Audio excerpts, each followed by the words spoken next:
শ্রীলঙ্কার বিপক্ষে দ্বিতীয় ওয়ানডে ম্যাচে লিটন কুমার দাস ও শম্ভু সরকারের বদলিতে তামিম ইকবাল ও ইমরুল কায়েসকে অপিলিংয়ে খেলাতে চান বলে সংবাদ সম্মেলনে এসে একই বললেন অধিনায়ক নাজমুল হোসেন শান্ত।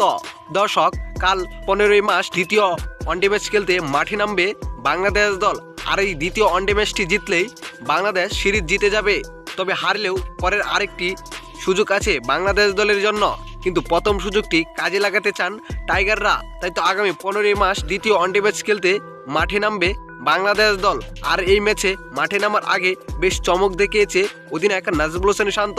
তিনি সংবাদ সম্মেলনে এসে বলেন, শম্ভু সরকার ও লিটন কুমার দাসের বদলিতে অপিলিংয়ে তামিম ইকবাল ও ইমরুল কায়েসকে খেলাতে হবে, কেননা এই ম্যাচটি জিতলে আমরা সিরিজটি জিতে যাব। তাই তাদের দুজনকে অপিলিংয়ে খেলাতে চাই, কেননা অপিলিংয়ে বাজে ব্যাটিং করছেন এখন শম্ভু সরকার ও লিটন কুমার দাস। কেননা তাদের বাজে ব্যাটিংয়ের কারণে প্রথম ওয়ানডে ম্যাচটি কিন্তু আমরা হেরে যেতাম।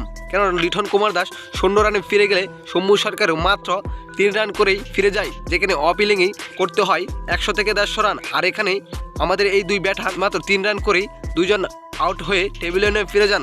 তাই আমি আগামী ওয়ানডে ম্যাচে ইমরুল কায়েস ও তামিম ইকবালকে নিতে চাই।